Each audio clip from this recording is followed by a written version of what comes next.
And welcome to another edition of Jackman Radio, special Sunday broadcast. I'm very excited today. We are joined by researcher extraordinaire, Mr. Adam Fitzgerald. Adam, how you doing today, man? Oh, thank you very much, Mike. I'm doing pretty well. Thanks for having me again.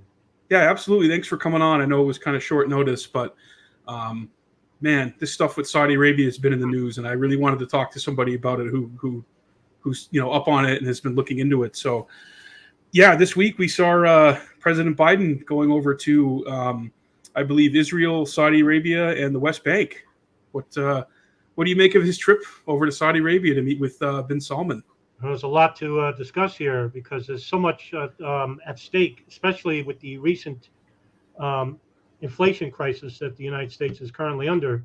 And this can only mean that the United States State Department is under intense pressure, even from the centrist left, who are the ardent supporters of the Democratic Party, are starting to feel the noose tightening as we enter the election process for the House and Senate coming up in the next couple of months. Um, Biden basically made the assertion, even months previous to this visit to the Gulf, that Saudi Arabia needed to produce more oil, and this was last year.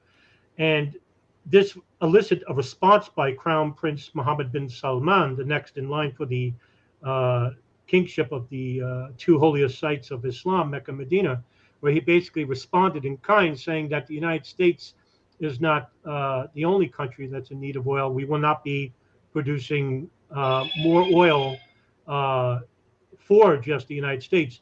And weeks later, more documents came out about the FBI investigation regarding it to 9/11, where you had an enormous amount of unclassified files showing that Saudi Arabia was indeed financing two terrorists with 9/11.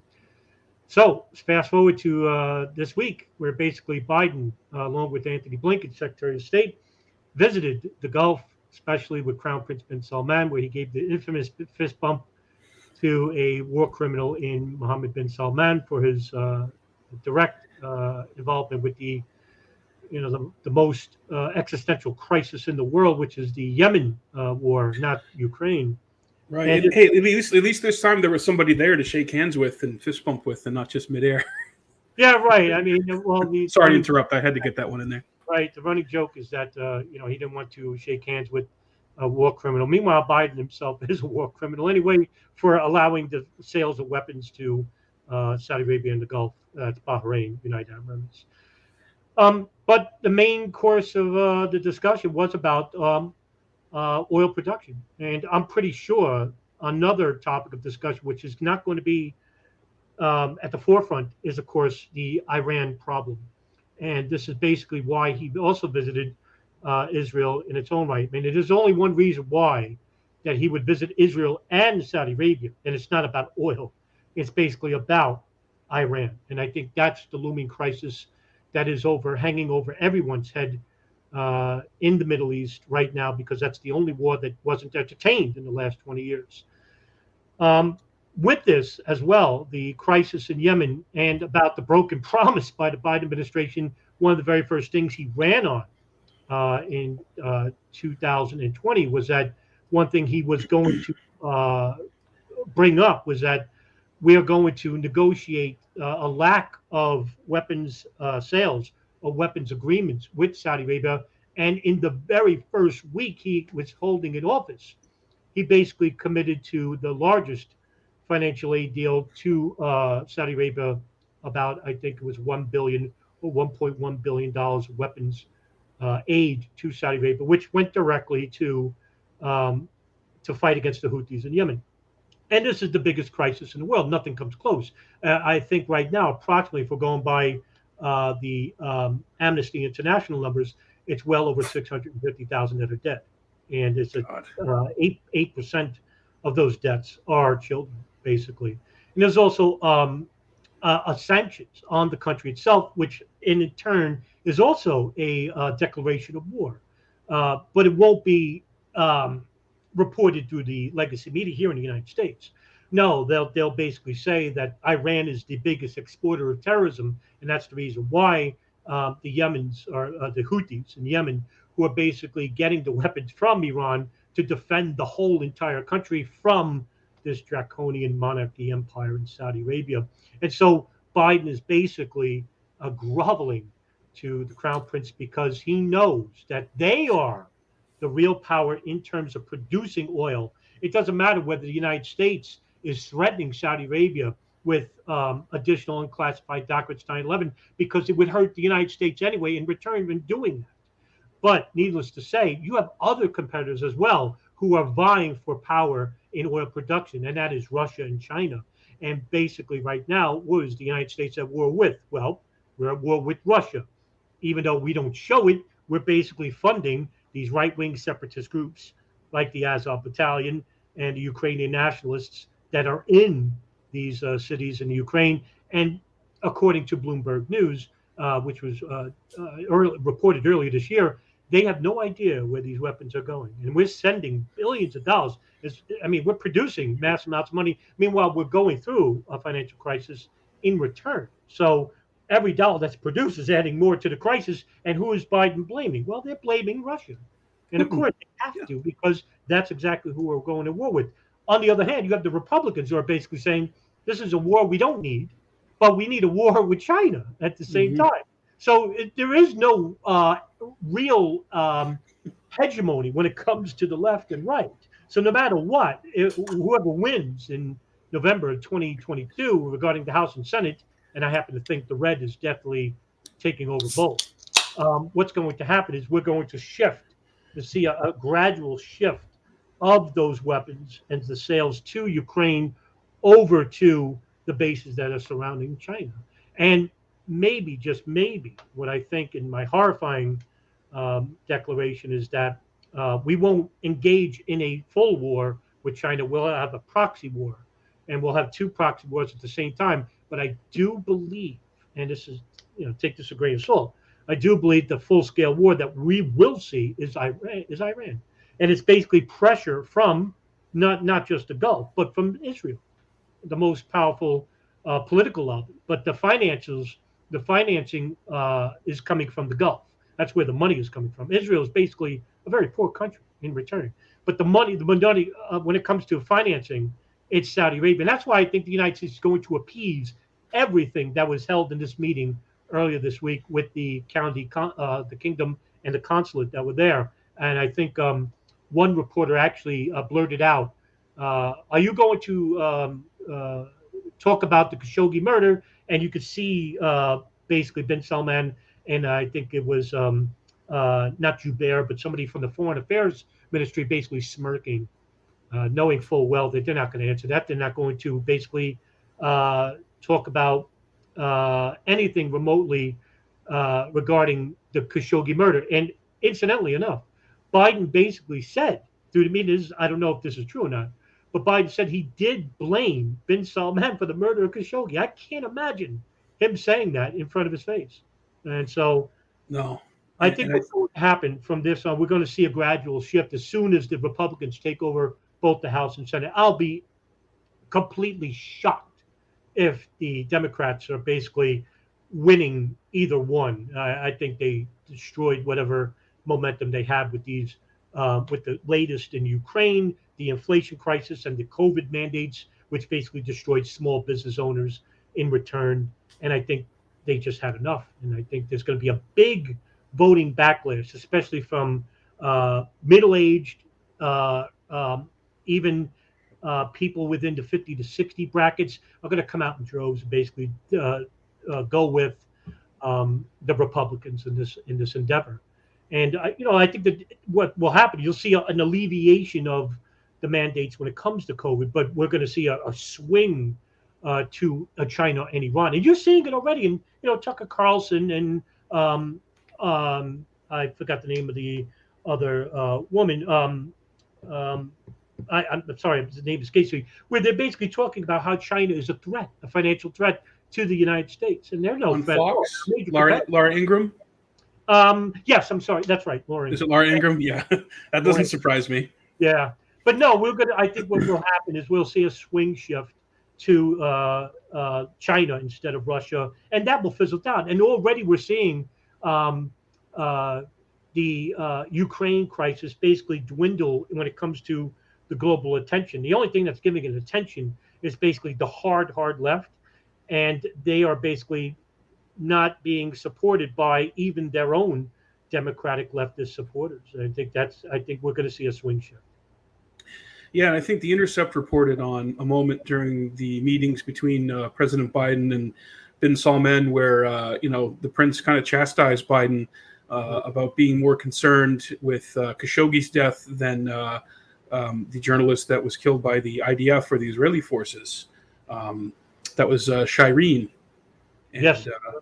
He made a good point, but he's also deflecting, of course, because there's so much to go over just in the few minutes there are the subjects you mentioned. I did want to talk about Yemen because, I agree with you that is the biggest human rights crisis and war and starvation and it's just awful, and it's not covered in the legacy media every night. Most people don't even know about it. More people are more concerned about Ukraine, and obviously that's an awful situation too.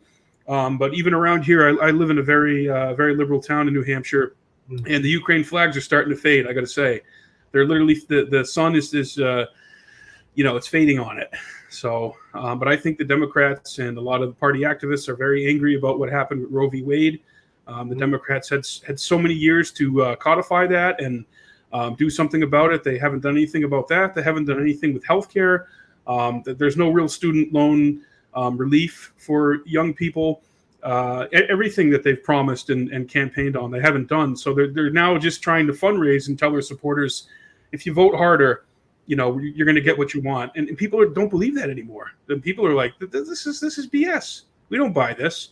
So it's good to see that a lot on the left are coming around on that, being like, well, people like Schumer and Pelosi and all of these partisan hacks who've been in there for far too long don't care about regular people. They don't care about a young mother who's faced with a tough decision or would-be mother. They don't really care about those people. They don't care about the troops. They don't care about kids starving in Yemen.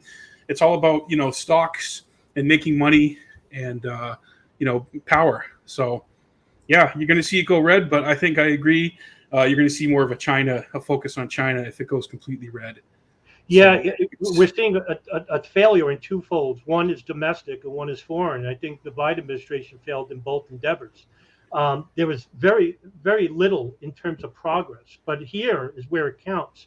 And so what Biden should have done was address the economic issue, but he was faced with a COVID issue, and the only thing that he could have done was basically not lock down the country, so to speak. I think that's where he made his first mistake, not just with sending billions in aid in Saudi Arabia, but this was where it counted. Because if he actually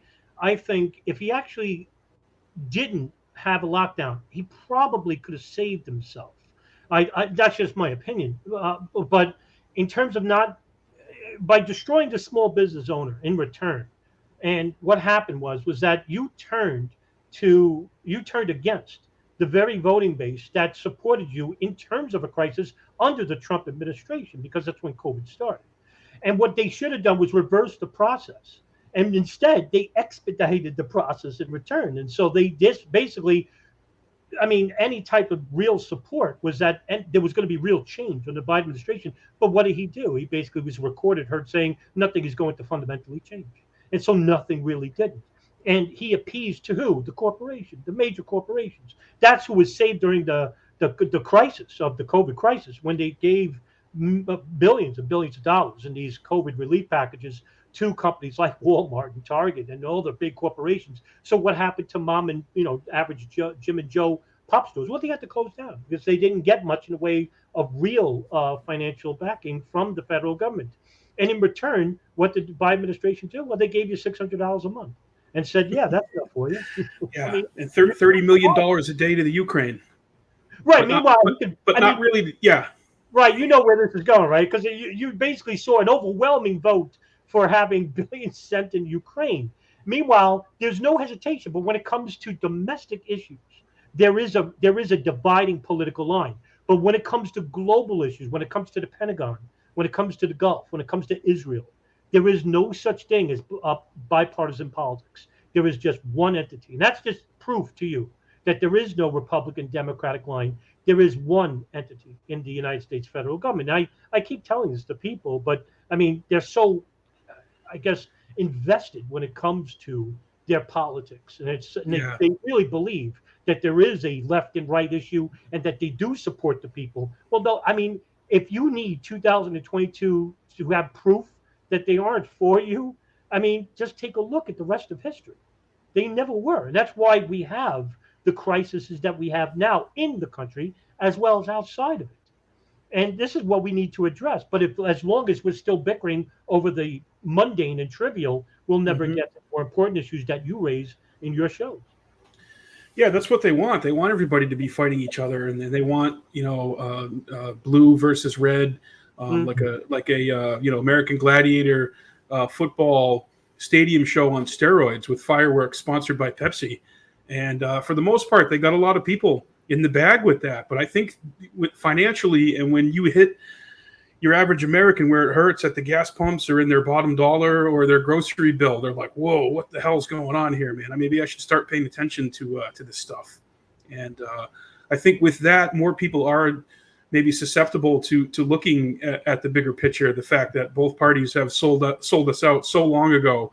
And at least for me in my lifetime, and this is why I continuously talk about 9/11 and the war on terror and everything that's happened since then. It's just there was such a huge shift after that happened. And, you can trace it back to the Patriot Act, to diverting, the people who were behind the attacks to then Iraq and everything that's happened ever since then. I think I've really seen just a complete erosion in the morale of our country, civil liberties, people wanting to speak up and say something, but being afraid to say it, even though they believe it in their hearts, and self-censorship.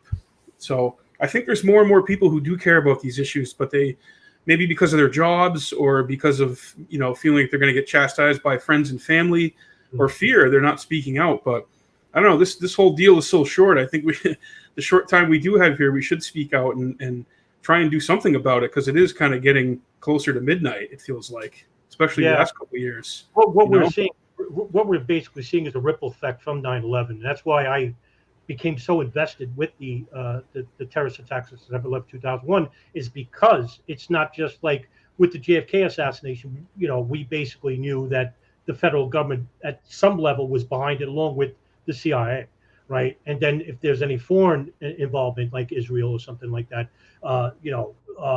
it wouldn't surprise me. Nevertheless, September 11th is a much more broader issue. And what happens is everything that came from it to the present day right now is from that specific incident. And the incident itself didn't kill many people. Unfortunately, 3,000 people were killed. But more people have died on the after effects of September 11, 2001 than on the day itself. That's why I said everything that came from it is basically a ripple effect of 9/11 that you just previously mentioned. And many people aren't, I guess, realizing that effect. I mean, but, with the war of Iraq, the war of Afghanistan, the war of the invasion of Libya, the forced invasion of Syria, all that is basically a ripple effect of the events of September 11, 2001. And the only thing that's left is Iran. And that's why this is such an important issue, that hopefully we can get enough people to talk about these issues and then create a almost like a branch out effect of a backlash, saying, hey, we don't want this and we don't need it. Yeah, exactly. And enough Americans being like, I don't want our treasure, our troops, our blood, our money going towards this. And there was some report, I didn't see where it originated from, but saying that Iranian officials want to target ex-presidents like Trump and Bush and other American leaders. And I'm sure there's entities within Iran who would love to do that after what happened to Soleimani a couple years ago. Sure. That was the moment during Trump's presidency where I was the most worried that we were going to have some kind of war or some kind of Gulf of Tonkin type thing that we couldn't walk back. But I mean, it is part of the narrative. I think Iran might be the only country we haven't hit in the 18 or 19 years since that quote came out from Wesley Clark. He named all those countries. Wasn't Iran one of them? Yeah, Iran. Well, yes, it was. And by the way, Iran would pose a more formidable threat, unlike Iraq, which was basically destroyed from sanctions even from the first Gulf War. So they weren't really a threat. And neither was Syria and Libya. I mean, they basically don't have the necessary defense to stave off not just the United States, but the coalition behind it. And so, when you have Australia, Germany, France right behind it, there's no threat. Iran does have a formidable army. Mm-hmm. Iran definitely does have a formidable navy. And the generals, basically, under the Obama administration, basically didn't entertain that. And that's why under the Obama, the one thing he didn't do, thankfully, was that he didn't invade Iran, because he wrote in his memoirs later that he didn't want to be responsible and known for Iraq 2.0. Even though, I mean, he'll be remembered forever for Syria and Libya and, funding Afghanistan, keeping that going. And, the continuation of the Bush wars and wars that he created as well. Mm-hmm. But that's why he fell out with Israel. And Benjamin Netanyahu even mentions this, that the most unpopular president since Carter was Obama, because he wasn't pressured under Israel to invade Iran. Even though I think Netanyahu went to the United Nations and drew that cartoonish outline about Iran's so close to building a nuclear bomb. Even if Iran built a nuclear bomb, if they used it, it would be suicide, because you would have a direct response from who? From the United States and the coalition. Right. The country would be destroyed if they ever used it. And Israel, I think, if we're going to believe the whistleblower Mordecai Vanunu, who basically says that Israel themselves has about maybe 60 to 80 nuclear weapons. And we don't know, because they're the only country that doesn't allow an outside entity to investigate, how many weapons they have, and for good measure. And then they wrote a book about this called The Samson Option. But nevertheless, I mean, this was a war that was basically trying to be pushed by not just the Gulf, because they want to see it as because that's a Shia country, but Israel is a major pusher behind Iran. And basically, my fear is that if DeSantis wins, and I think he's gonna, and if he wins the presidency, which I think he's gonna, is that he definitely will entertain that battle. Yeah, I think he's got a real shot, man. I think a lot of people are in MAGA land are thinking about DeSantis. He's 30 years younger than Trump. He's learned the lessons from the 4 years under Trump of what not to do, but to carry the message forward, and the red meat and the he's got the right amount of troll too. He's got a little troll in him that likes to fight and likes to poke back at the media and all the woke nonsense. But larger picture, man, that is really scary to think about, man. A clash with Iran it's so beyond crazy that I can't even believe that even people in our military would want to entertain that, because we're so spread thin as it is, and when we have almost 1,000 bases in 180 plus countries, and I think even people in the military would tell you, we can't do this, we don't want to do it. But yeah, there's all those special interests that want us to do that. Obviously, people who are like-minded, like Netanyahu, like neocons here in this country, like John Bolton.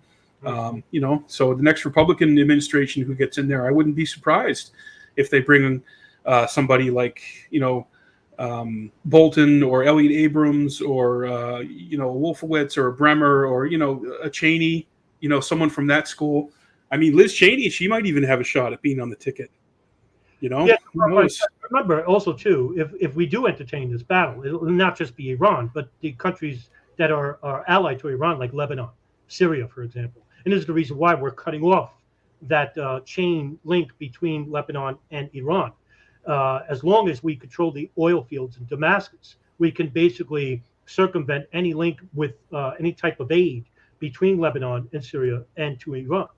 And this is the reason why we're going against you ever notice why we're against these countries? Meanwhile, we're not invading the country that gave us this terrorists to begin with, which is basically Saudi Arabia and the Gulf. And that's where most of these adherents like Jaish al-Islam or Islamic State, Al-Qaeda in the Arabian Peninsula, these are all Wahhabis.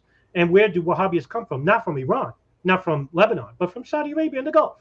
That's where they're coming from. That's the whole essence of Saudi Arabia, which is Wahhabism. Which created the first Saudi state, which is called the Emirate of Diriyah, and which later was renamed to Saudi Arabia. And basically, this is the reason why we had most of the terrorist attacks in the 80s and 90s throughout the world, and especially against U.S. interests, was from the essence of Saudi Arabia, which is Wahhabism. And basically, what we should have done, if we had any real, moral fortitude was basically become allies to Iran, to Lebanon, to Syria, and who were against Wahhabism and against forces like Al Qaeda. Right, exactly right.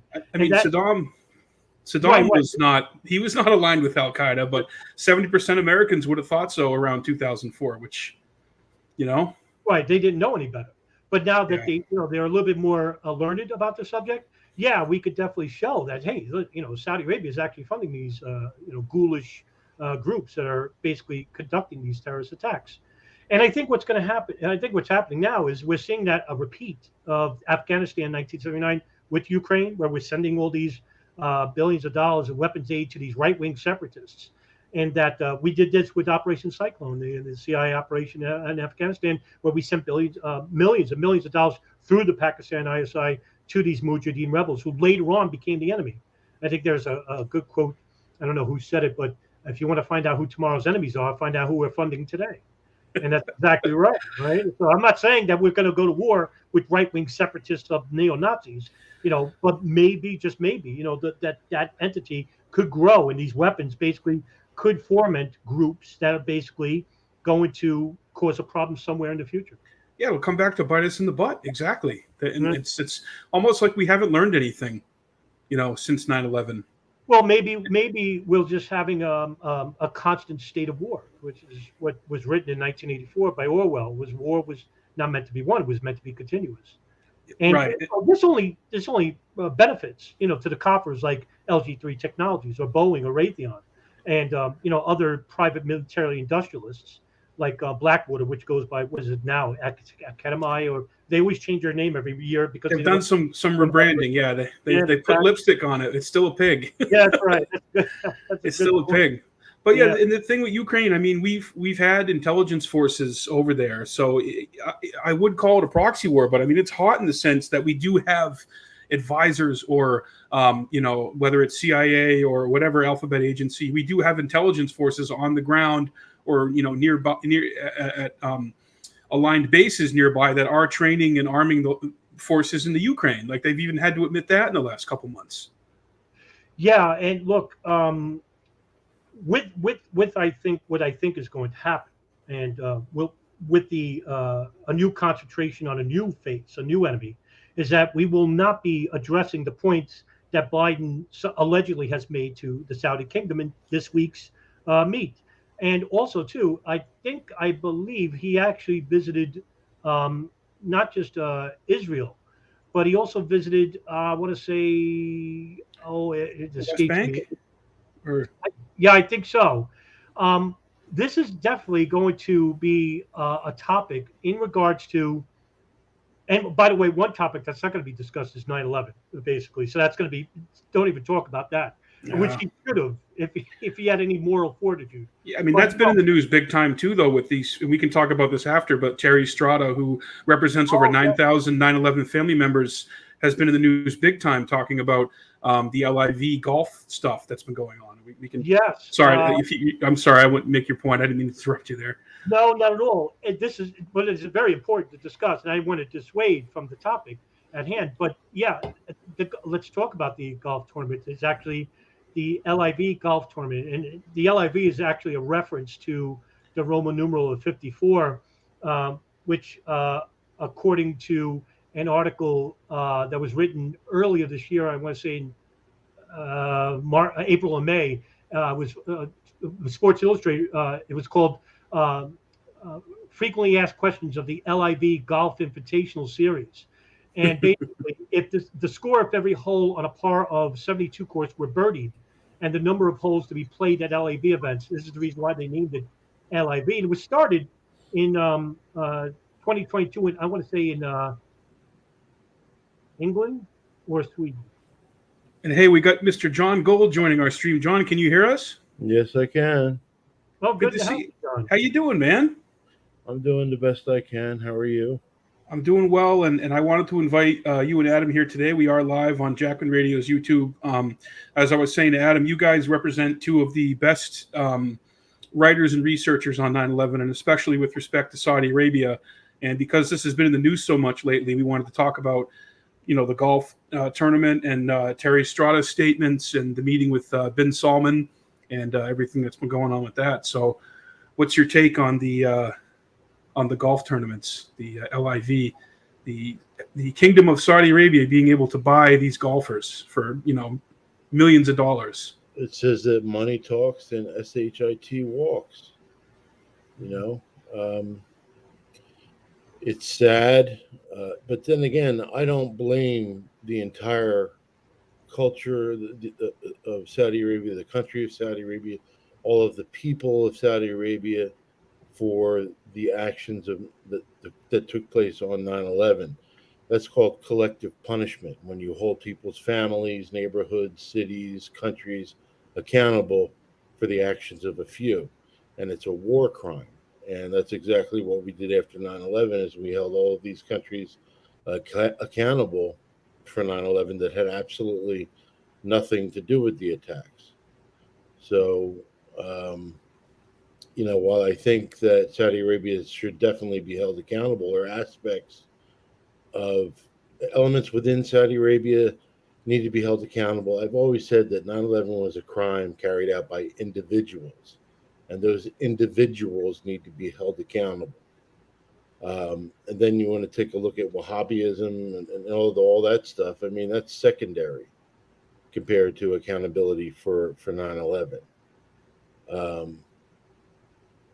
Again, we don't know the truth about 9/11, and you can't point a finger at Saudi Arabia. Like, I wrote an article years ago entitled, "You Can't Point a Finger at Saudi Arabia Without Having 5 Fingers Pointing Back at the U.S." for how the U.S. has enabled them, worked with them, protected them as far as terrorism is concerned. With regards to Biden meeting MBS, there was a lot of emphasis put on prior to the meeting on Khashoggi. But where was the emphasis on 9/11, which to me dwarfs Khashoggi? That's what Adam was just saying. Yeah, exactly, John. It seems like it was set up to be just about Khashoggi, and the media was told to shut up about 9/11. It's staggering to me, the amount of control that they have over our media, that I have to go to British sites to find anything about certain things. It's just disgraceful. Now, do you think it's possible that Khashoggi was in touch with families and people related to the lawsuit that was going on, and that was really why he was killed? Crindler said he was, to my knowledge. At least I think he said he was. Adam, is that correct? There was a lot of pressure on getting a civil suit ready for the kingdom regarding the Khashoggi murder, but this was, again, downplayed, just not from the Saudi kingdom, but also the media in this country. No, but I'm saying, didn't Crindler confirm that Khashoggi met with them? Yes, James Creed. Yeah. Well, then that would be, to me, the reason why they probably killed him. I mean, it's the most obvious reason, I would think. Yeah, so it's still related to 9/11. That's the point. That's like you were saying. That's why that is the most important issue. And Khashoggi's death, ultimately, at the consulate office, is still related to 9/11. So I doubt that Biden put any pressure or asked any real questions to. No. I call him Bonesaw. And prior to going to Saudi Arabia, he wrote an opinion piece about why I'm going to Saudi Arabia. He didn't even bother to mention 9/11. Just disgraceful, and it's been this disgraceful for 21 years with regards to Saudi Arabia and 9/11. And everything our government has done to protect them, just staggering, the different things that they've done over the years. I mean, Alina Kagan, when Obama was in office, protected the Saudis over the families. When JASTA was going on, I think, wasn't the Obama administration fighting against that? Yeah, Obama was president. Now, JASTA, John, that was the bill to hold them accountable, right, for the Right, financing. What did that stand for? Joint. Against Justice Against Sponsors of Terrorism Act. Okay. And didn't Obama veto the bill? And then Yes. I believe he did. override. I believe he did. He promised when he first came into office, one of the first things he did was meet with the 9/11 family members as if to pass the baton from George Bush to Barack Obama, the 9/11 baton to Barack Obama. And what he did is he met with family members. He met with Kristen Brattweiser and told her that he would look into the 28 redacted pages and get back to her. He never did for the entirety of his administration, and didn't release them until towards the end. And he released them with 3 pages still redacted, with redactions throughout. There was a team from the Obama administration stating that there was absolutely nothing to what was in those 28 redacted pages. You had people like Philip Zelikow coming out saying there was nothing to what was in those 28 redacted pages. And, this happened all throughout the Obama administration. When he met with the family members, one of the first things he did after meeting with them was use that meeting as a great reminder as to why we need to stay in Afghanistan. And he sent more troops to Afghanistan, using the meeting with the 9/11 family members as the justification to do so. As I meant, passing the 9/11 baton from Bush to Obama. So, Obama didn't waste any time using 9/11 to wage war and whatnot. And he used the authorization for use of military force that was written after 9/11 to go specifically after those responsible for 9/11 for places like Libya and Syria and Sudan and, all kinds of places.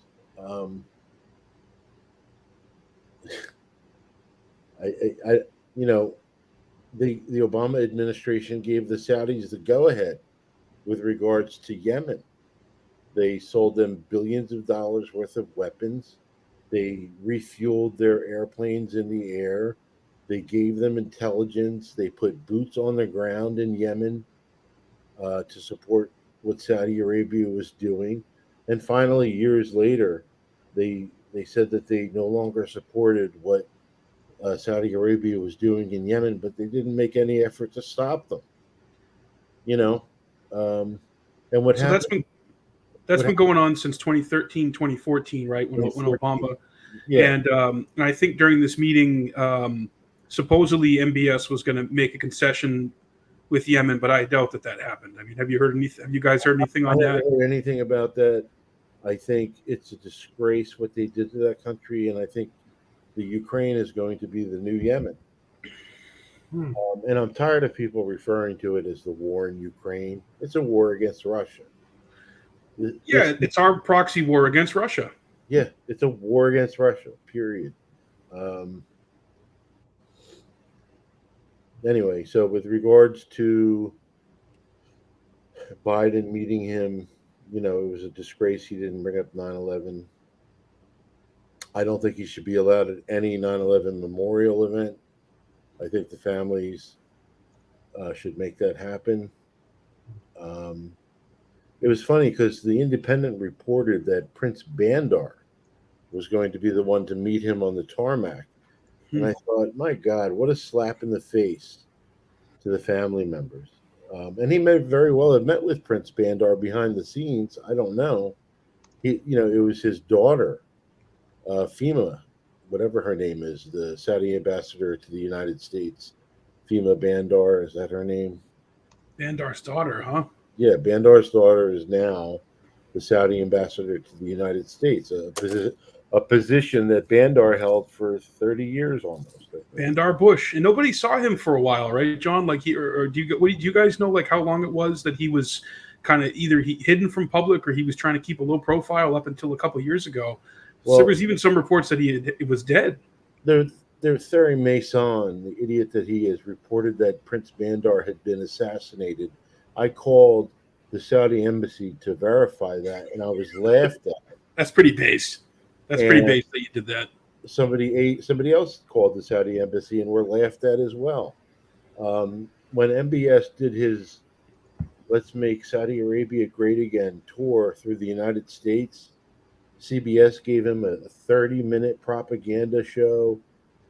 They had a secret dinner that was not reported on by anybody, where people like Dick Cheney, James Baker, Colin Powell, Bandar, MBS, we're all at this dinner, and the only ones that reported on it were Al Arabiya, the Saudi newspaper. How do you say that? Al Arabiya. Oh, I'm not sure. Maybe Yeah, Adam knows that one. Adam's really good with the they were the only phonetic. ones. They were the only ones that reported on that dinner, and here we are, a 9/11 financier, or who knows what else with regards to 9/11, was allowed to roam free through the country with no repercussion. And Yeah, I just contacted John Lehman, the 9/11 commissioner, to ask him some questions. I don't know if you saw that. Yeah, I saw you posted about you actually emailed his law firm and got in touch with one of his staffers, and they took your questions, and he actually read them and answered them. He answered them all with the same answer. No was his answer to all three questions. And I think the first question was dodging the questions about Bandar is a form of is an obstruction of justice. Do you think Bush should be held accountable for that? And that was reported on by Phil Sheenan, that when John Lehman asked George Bush specifically about Bandar, he dodged the questions. But John Lehman says that that's false information now, or something to that effect. I don't believe it, because I did a lot of investigating into Sheenan's work. I spoke with Hinecotter, the secretary, who said that Rove was calling and so forth, and Zelikow told her not to take her, or not to record those calls, or something to that effect. I forget.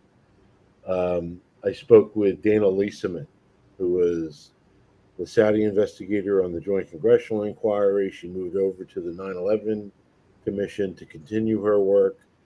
Zelikow blocked her access to the 28 redacted pages, forcing her to go through a back channel to gain access through them, resulting in Zelikow firing her for it. The second question, I don't remember. The third question was, do you think Philip Zelikow should be arrested for the part that he had to play in the 9/11 being as corrupt and compromised as it was? And basically, he said this is all based on false information, which it wasn't. Was not false information by any stretch of the imagination, and just said no to all three questions. And his job as a 9/11 commissioner is to protect the integrity of the 9/11 Commission, to act as though it was the definitive account of 9/11 as it was sold to the world, that it was, they were all there to cover up for somebody. Yeah, and I saw you mentioned Thomas Kaine's been in the news, God, running cover again, and he wasn't the MAGA guy, but he's saying that the 9/11 families and their information about Saudi Arabia was perhaps too overemphasized.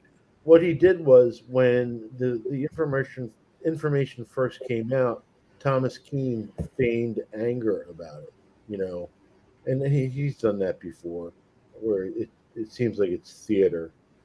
And now he came out and he said that he doesn't think the case against the Saudis is as good as the families think it is, but the information that just came out that's getting all the news was not privy to the 9/11 Commission. So how could he make a statement like that,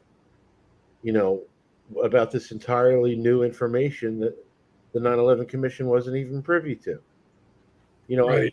And he was the chairman of Hess, Amarada? Oh, the energy company, or I saw a report from 2002 that talked about how the company had Saudi ties.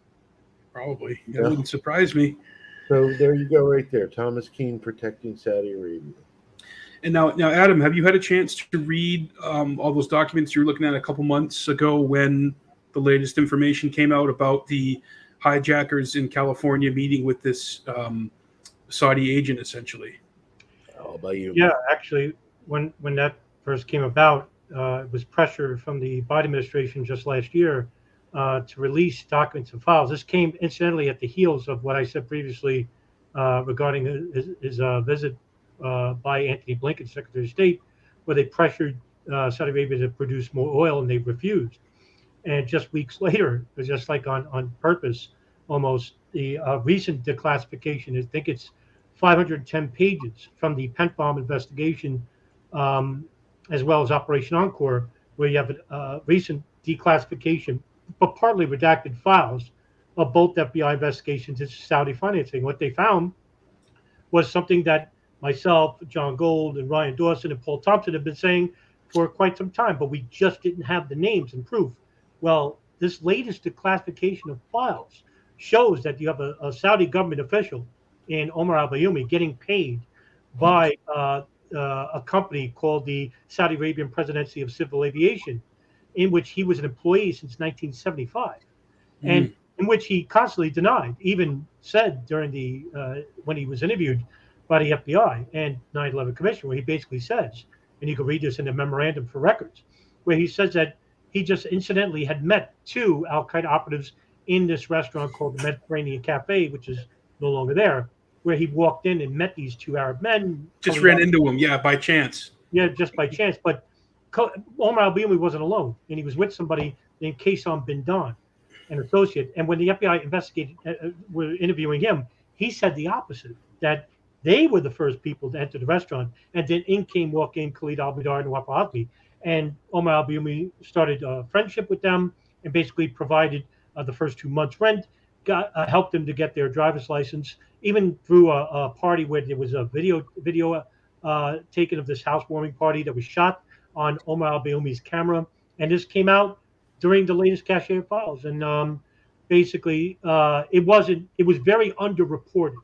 But Yeah. after a while, you had ABC, that basically interviewed, I think it was Ken Williams of the Phoenix Memo, FBI agent out of Phoenix, where he basically says that none of this is new and that this was known by the FBI and this was known by the State Department. It was all hush-hush because basically what happened was they knew about these operatives inside the country, but they didn't know anything about Khalid al-Mihdhar and Nawaf al-Hazmi until much later. However, two agencies knew, and that was the CIA and the NSA, and they never shared that information with the FBI. And that was the biggest complaint with the FBI was we had no idea they were inside the country, even though they lived with an FBI informant for a little bit of a period of time in the summer of 2000. And the Bush administration blocked him from testifying before the Joint Congressional Inquiry. Yeah, Abdullah. Abdullah Sheikh. That's right. Abdullah's. Abdullah's up. It's a tough one to pronounce. Yeah, I'm Abdul-Sattar Sheikh. Abdul-Sattar Sheikh. Abdul-Sattar Sheikh, right? Abdul-Sattar Sheikh. Who So basically lied. He said he was a teacher at San Diego University teaching English, and they have no record of him being there. There's a lot of mystery behind it. It's a diploma mill or something. Yeah. Let me read to you my third question, or the second question I have for John Keep Lehman. going, guys. I'll be right back. Do you think that Karl Rove was the person pulling the strings of the 9/11 Commission through Philip Zelikow? News of this possibility prompted the Jersey Girls to call for an entirely new investigation into 9/11 in February of 2008. You can read about it here. They were the only news outlet to report that newsworthy information, sadly. And to call that false information, when there were so many statements by John Lehman talking about Karl Rove, quote, Karl Rove was directly involved in consulting with Zelikow about the progress of the 9/11 Commission. Quote, Rove was the quarterback for dealing with the commission. This is from John Lehman. I found a report yesterday from July 15th. I'm sorry. This report is from February 3rd, 2008. Quote, 9/11 Commission member John Lehman goes on to tell MSNBC that it was impossible not to go through Karl Rove when documents such as presidential daily briefings were needed. Many commission members, he says, pressed the White House to provide more information and lift restrictions on a regular basis. Quote, we had to go through Karl Rove and through Attorney General Alberto Gonzales and the other most senior members. So, to say that was false information, it's absurd. But Yeah. I have no love for any of the 9/11 commissioners because, as far as I'm concerned, if they have any problem with what they were told, they should be jumping up and down, screaming at the top of their lungs that, hey, this happened and blah, blah, blah, blah, blah. Somebody needs to be held accountable. Well, Wasn't it Max Cleveland actually resigned. He left. Yeah, he left. But he was complaining that they couldn't get documents, right? They were trying to subpoena documents from the White House, and they were not allowing them to see those. And he also said that as each day goes by, we learned that this government knew more about the hijackers than it has let on, kind of thing. I think that's a direct quote. I would love to know what Bush and Cheney said behind closed doors together, where they were holding each other's hands. I mean, everyone's so focused on this J6 stuff with Liz Cheney parading around about this coup that took place, supposedly. It was just a low IQ riot that happened. Meanwhile, Bush and Cheney testifying together to the 9/11 Commission were no. I bet they took notes, but they've never been released. Well, Is that the case, John? The family, yeah. There was no transcripts allowed, no recordings allowed, and so on and so forth. And they were not allowed. They were not under oath. And the families prior to their meeting begged them to do it publicly. Why should the president and vice president not be able to testify publicly about these attacks unless they have something to hide? This administration or that administration acted as if they were covering up their involvement in the 9/11 attacks. That's how they acted. Everything they did to make sure that they didn't cooperate with different investigations. They made sure each investigation had its own version of corruption and compromise. They acted like people covering up their involvement in the 9/11 attacks. Why? Right, and it was Zelikow and May. They wrote an outline before, John, or they had. It was kind of like the Warren Commission, where they had their conclusion and they needed to have the facts fit that. The thing is, they wrote a complete outline of the final report before the investigation even began. But as John Judge pointed out, the White House pre-vetted each and every chapter before it was allowed to be released. So it was essentially co-written with the White House. That's crazy. They vetted every chapter. So right before, yeah, and they decided to footnote certain things that were maybe incendiary, but they kind of buried them in the back or footnoted them. And famously, Philip Zelikow and Dieter Snell took part in a quote late night editing session to remove Saudi support for the hijackers from the 9/11 report, from the final 9/11 report. I wonder what information that was specifically. Yeah, and every year on the anniversary, you get the media for a day or two saying "never forget," we won't forget, and they parade around certain talking points. But every year, there's always stuff that comes out, more information. So through the prism of golf, we're seeing a lot more people coming to this information. It's unfortunate that it has to be through sports, but it's so blatant and so egregious that the Saudi royals or a certain fraction of Saudi Arabia are willing to pony up all this money to get these golfers to what Terry Estrada called sports wash their image. Right. I think that people should get together in Bedminster, New Jersey, when the families are protesting them this month.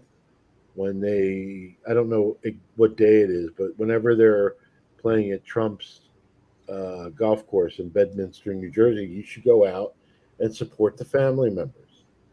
And, that are rallying there, that are holding press conference. I wish I could go. I can't. So, but you should go and support them. Yeah, I think that's going to be July 27th through the 30th or something like that. And I would love to talk to I was talking to Brett about it. Eagleson. Brett Eagleson, yeah, and he said he would let me know when it was taking place, but I haven't been told anything yet. Yeah. Where did you hear the 27th? I just read that in an article. I'll have to double check where I saw that, but yeah, the fact that it's at Bedminster at Trump's friggin' golf course in New Jersey it makes sense. I mean, he was over there with the sword, and he did the same thing that Obama did. He punted, with the meeting with the 9/11 families and saying, we're going to look into this. We're going to do it. We're going to release all the files. And he just kicked it downstream, to the next president. It's a cover up and a national disgrace that's been going on since George W. Bush, and it continues to this day. We have to remind people that it's bipartisan. Saudi Arabia is just one aspect of the cover ups pertaining to 9/11. Absolutely. One aspect of it. And it gets so much attention because the families are suing them. If NORAD was in the news, I would give NORAD attention. If Israel was in the news, I'd give Israel attention. But Saudi Arabia is the one that's in the news the most, so that's why it gets the most attention. And people try to say, oh, you only cover Saudi Arabia. Well, unfortunately, it's the one that's in the news the most. That's why I wanted to talk about it today with you and Adam. But like you mentioned, John, NORAD. I mean, even the commission, I don't know if it was Keene or Hamilton, was saying we wanted to charge NORAD with lying under oath or changing their story 2 or 3 times. NORAD and the FAA. Well, I think they wanted to refer the matter to the Department of Justice for a criminal investigation. It was Romer, who might have been Romer who said that. Zelikow sat on that memo for months until the end of the 9/11 Commission, and then they decided to refer it to the Department of Defense Inspector General. And the difference is, if they committed any kind of crime, the Department of Justice can actually hold you accountable, whereas the Inspector General can only recommend that you be held accountable.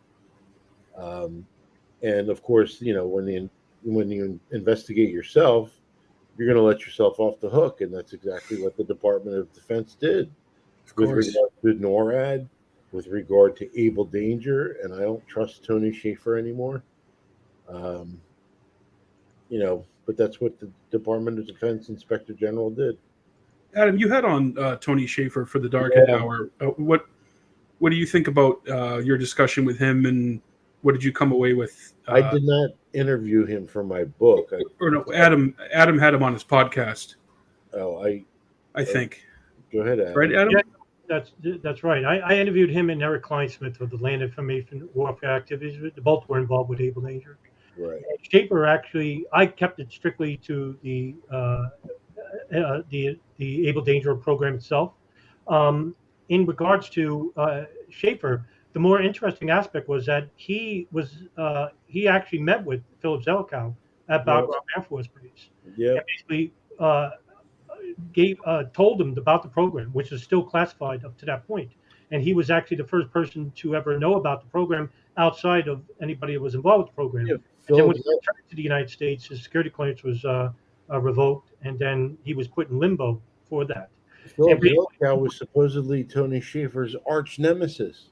And then when Mitt Romney was running for president, he hired Philip Zelikow for a position, and Tony Shaffer still supported Romney. And I was just, why are you doing that? But that wasn't the only problems I've had with him. I've seen him do so many questionable things over the years, and he's turned into a complete right-wing, wasn't he QAnon at one point, or MAGA? He was MAGA adjacent for sure, yeah. He's definitely MAGA adjacent. That's the reason why I only kept it with, to talk about Able Danger. Yeah. But it's funny, when Able Danger first came out, there was at a time when everybody was pointing the finger at Bush for 9/11, and that was you weren't allowed to do that. There was a no. Then Able Danger came out, and there was some information regarding Clinton, and all of a sudden, all of the people that said you couldn't point a finger at Bush were pointing fingers at Clinton. Right. And so everybody questioned Able Danger. Well, is this just about pointing the finger at Clinton? Who knows?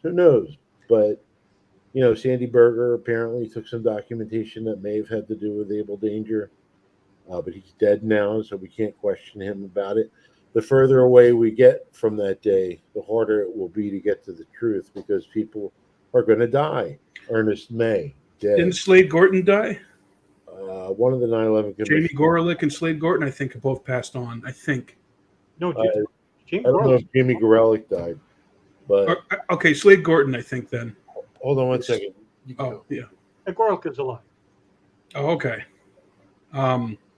Yeah, Adam, I wanted you to kind of mention you were just recently released a like a 10 or 15-minute video that was based on your research and Nelson Martin's DJ Thermal Detonator, where you talk about this. I think he was an Egyptian guy who ended up embedding himself in the FDNY, and there was a fire marshal who kind of blew the whistle on that. I never knew that story until I mean, maybe I'd heard it, but that's a very interesting story that you released recently, Adam, into a clip. Yeah. And I wanted to expand on that a little bit and see if And you know what? Now that I'm trying to remember his name and I can't. Buka, Thomas Buka, or Oh no, that's the fireman, Ronald Buka. Ronald Buka was the fire. Yeah, Right. and But there was he made it way up into the World Trade Center near the crash zone, actually. you know, him and Oriel Palmer, they made it to what was it, the 81st floor, 83rd floor, and they were the first because they participated in marathons together. But Buka actually was known to be one of the very few people that actually saw a bigger, wider network of terrorists after the 93 World Trade Center bomb. And one such individual that Buka found out was this individual, and you know what? I can't remember his name right now. And, I can't either. Yeah, sorry. Yeah, I apologize. But what happened was this guy actually was working for the FDNY, and he came across on blueprints for the World Trade Center before the 1993 World Trade Center attack in '93. And he was allowed to take these blueprints. They were thrown out because they were restructuring the building at the FDNY. And what they did was these old documents and files about New York there was the 90s, all the way from the 60s to 90s, these blueprints get thrown out. So he saw these blueprints and said, could I take these? And he said, yeah, you could take them. And I think it was like a week or two later, the 93 World Trade Center bombing happened. And when that happened, this individual, whose name escapes me, basically said that he wasn't coming into work that day. And so what they found out was he claimed to have lost a pass to the basement levels where these blueprints were at, and that Buka saw the video and saw that the pass was in his back pocket, and so he didn't report a pass was missing. He always had the pass.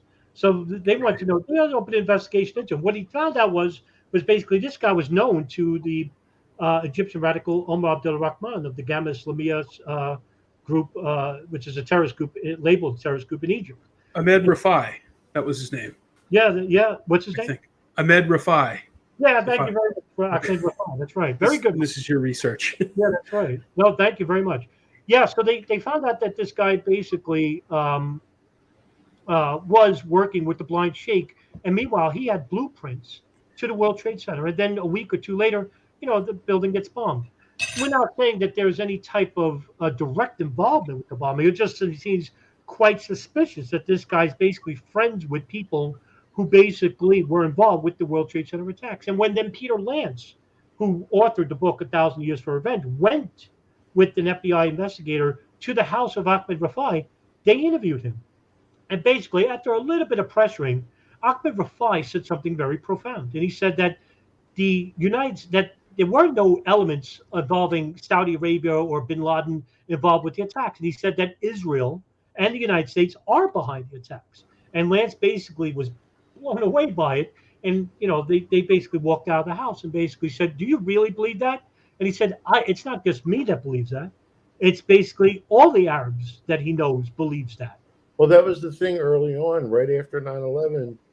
There were quote unquote conspiracy theories popping up in the Middle East saying that Israel did this.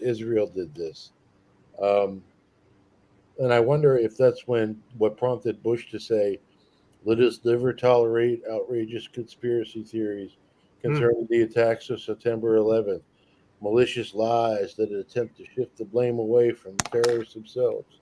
From the guilty party, the terrorists.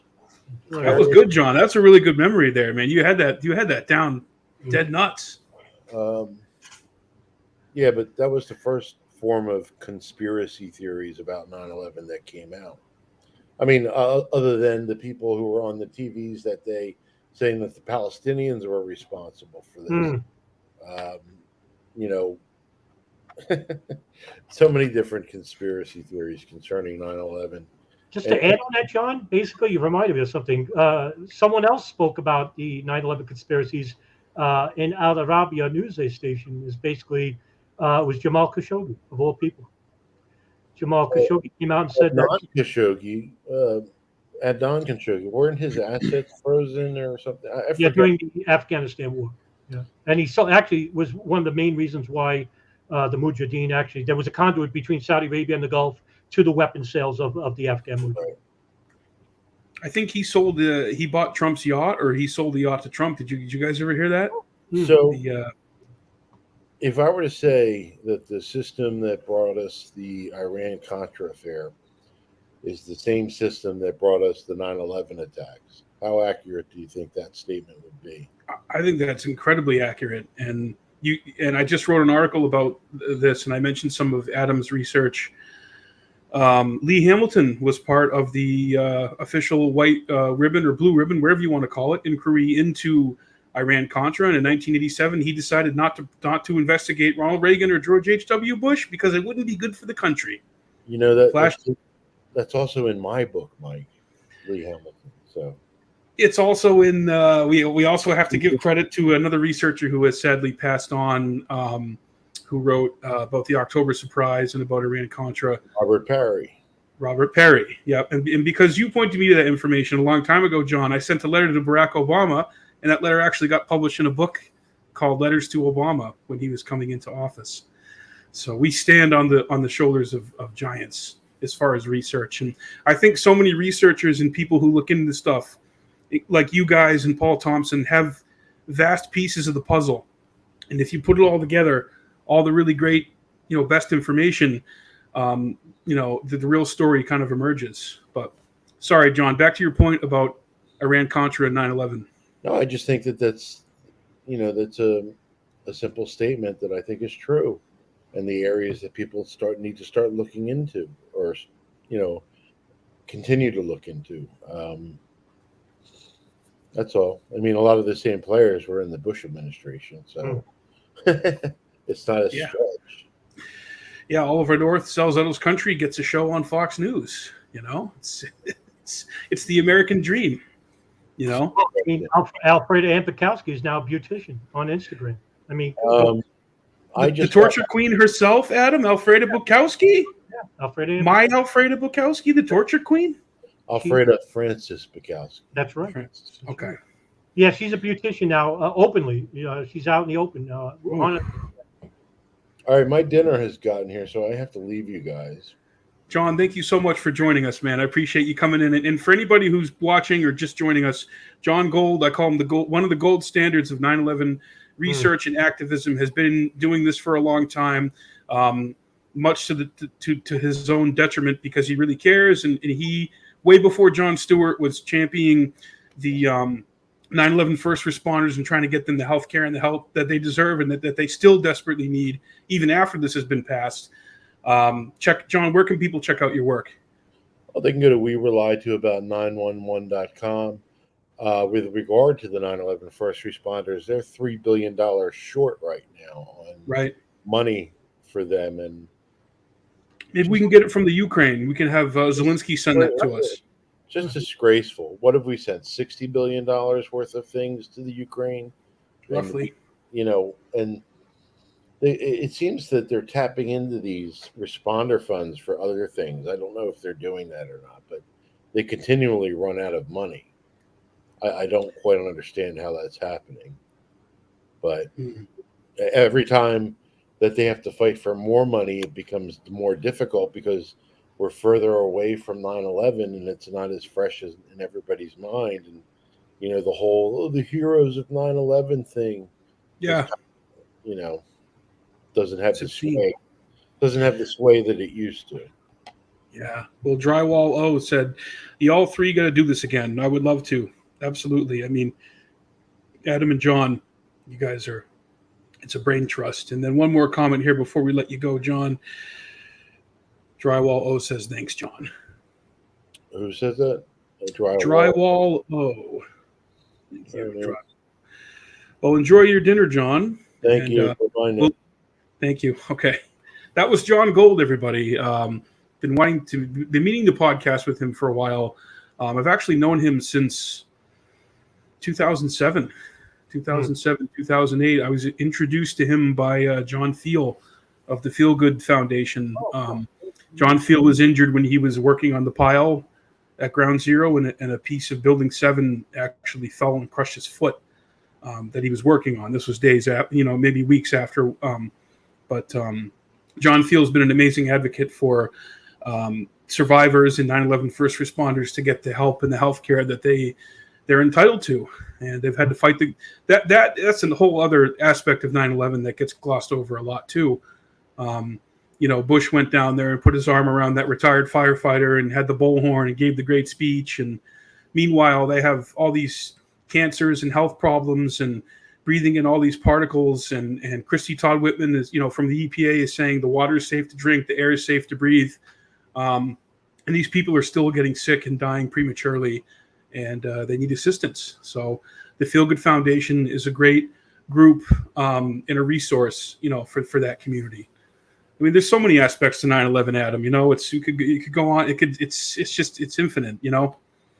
Yeah, this is the subject that basically is the reason why I keep, after 16 years now, I've continued to learn something new about it every day. Yeah, there's almost like not a week that goes by I come across some information that I've not known previously, and just imagine all the classified material that we have that we haven't seen, which may be profound in the future. You're always going to learn something new. Because that's classified. Yeah, that's classified. Right, classified. Absolutely classified. So everyone, the people that are involved, the players are dead. That's right. Why it's classified for 30, 40 years. Yeah, the JFK stuff. We're coming up on 59 years in November, and there's still we don't have Lee Harvey Oswald. We can't have Oswald's tax information or certain payroll because it might show that he was involved with the CIA as far back as 1959. But with 9/11, I don't know. I'm sure this has come up in one of our streams with Ryan or Nelson, but when the urban moving folks were pulled over, or one of their or associated vans, the dogs did detect bomb residue. Whatever became of that? Do you know anything about that? Or I'll tell you what. Now that story died on the vine. The document you're referring to is actually in the FBI files relating to the dancing Israelis, as they're called. But they were actually called the high fivers by the FBI. The media. They weren't dancing. They were doing something like this. They were celebrating. I mean, they were happy. Yeah, the point is they were celebrating and they were happy. The conspiracy is, that was reported by the woman named Maria at the New York Times. But the report, which is redacted for good reason, because they didn't want you to know, is that yes, one dog actually detected explosive residue, as it's named in the document. What type of explosive residue? Well, it doesn't specifically state, and it basically is on that one page. But it just there was no follow-up to this. Now, there's a reason why. Is because the Israelis that were detained regarding urban moving systems, as well as other moving companies that were affiliated with urban moving systems at one point or another, like Classic International Movers, there in Florida, in New Jersey, and New York. Is that Moshe or White Glove? Yeah, that there was other companies that were. This is all coming out of the notebook that was recovered by the Israelis that were detained on east of Rutherford Turnpike. The 5 that were detained, those were the dancing Israelis. The 3 of them were. But anyway, there was other movie companies that were hiring like these temp stays from Israel that were visiting the United States in the summer of 2000, a studio to 2001. All of these people were basically detained on the violation of their visas. Now, this is huge because this also happened with the Saudis as well, that were involved with the monitoring of certain people within that network of the 9/11 attacks. Was that all these people were basically detained by overstaying their visas. And what this did was, that was the first crime that they committed, because any type of investigation that was committed by the FBI or the Department of Justice, as well as local police, any type of crimes that would be secondary to the first crime. Now, because they overstayed their visas, they were handed over to Immigration Naturalization Service. And the first thing they did was deport them. And so any type of investigation, deeper investigation by the FBI, was basically whitewashed, because these people are deported. And they're deported where? To Israel and Saudi Arabia, or the Gulf, Bahrain, United Arabs, wherever they came from. They held a good amount of them, though. For, their crimes or whatever that's investigated by the FBI relating to the attacks, you think? No, of course not. So the dancing Israelis, well, no, you never heard from them again. In fact, I think it was Paul or Sivan, Ryan would notice.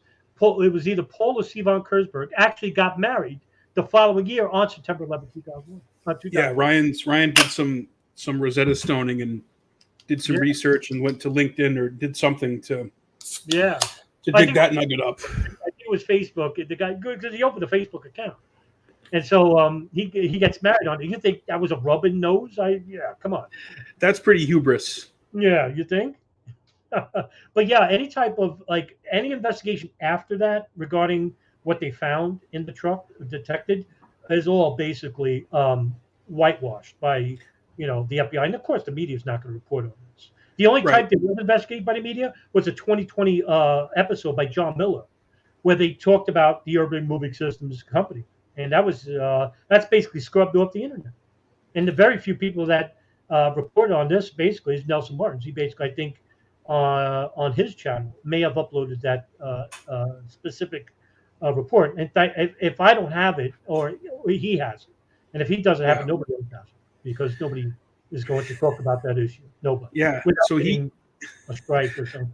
So you guys got a new extended version or alternate version or updated version of one of his films coming out. Are you involved in that research too, Adam? What's the story on that?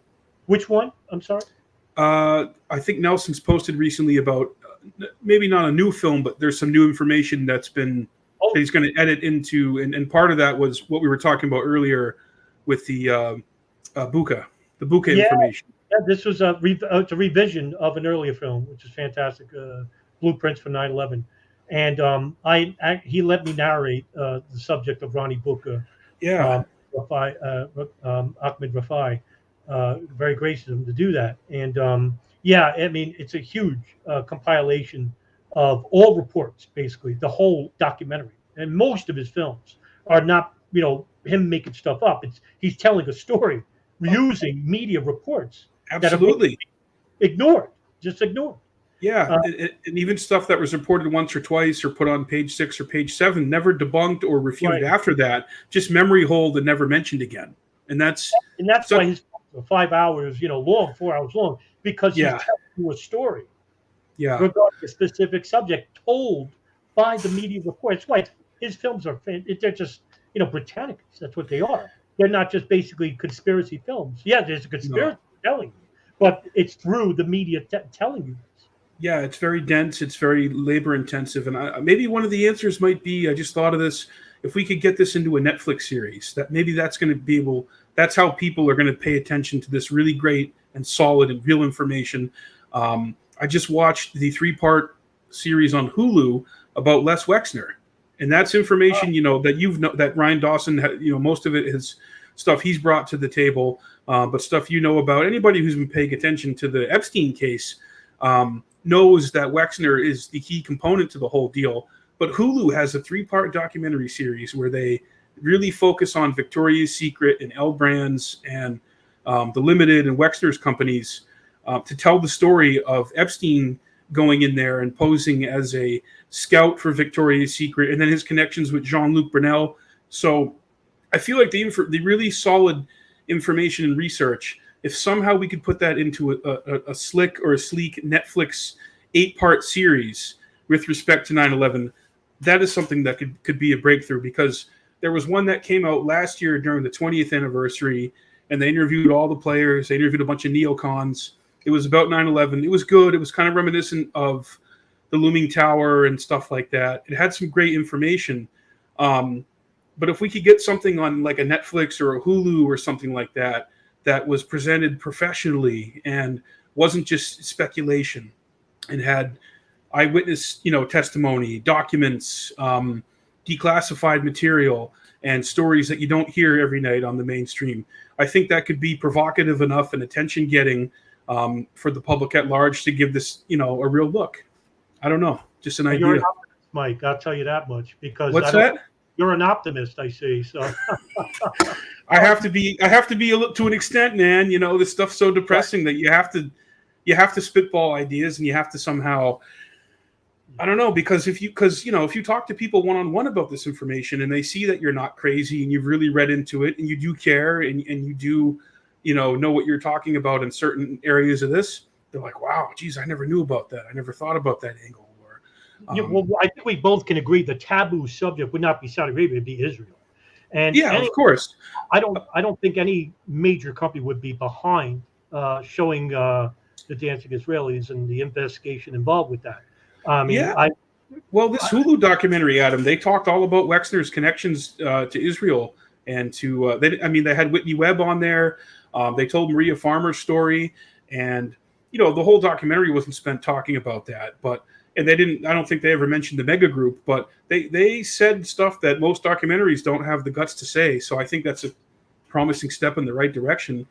And it's called Angels and Demons on Hulu, and it's all about Les Wexner, who retired 2 years ago, kind of in disgrace a little bit, and has since made $2 billion since his retirement, which is very interesting. Oh, that's news to me. Yeah, Wexner has made $2 billion in the last 2 years since his public retirement. Well, geez. In regards to 9/11, it would have to be a large part series subject. I mean, I don't know how many series would be behind it. I mean, but if you were to tell it from a point of view starting 2000 or 99, that would be preferable because you could tell a much more broader picture of how they got involved, Israel and Saudi Arabia, regarding pre-intelligence, because that's the most important, to show that there was foreign and domestic intelligence regarding collecting intelligence about these al-Qaeda operatives that would later on be involved with the 9/11 attacks. That's the real conspiracy. And that's the reason why we don't have an investigation to Israel and Saudi Arabia, because they got deported out of the country. And so who could tell the narrative? Well, the narrative was told by the State Department and basically neglected to talk about like say, for example, the NSA wiretapping bin Laden's satellite phone beginning in 1992, maybe, and Al-Qaeda communications up in 96. That's 5 years prior to 9/11 attacks. What do you think Al-Qaeda is talking about? They're not talking about the Yankees. They're not talking about bacon cooking. These are serious things. Yeah, exactly. About operations. Well, they're talking about operations. If some of them are successful, why were they successful? And how much did they know?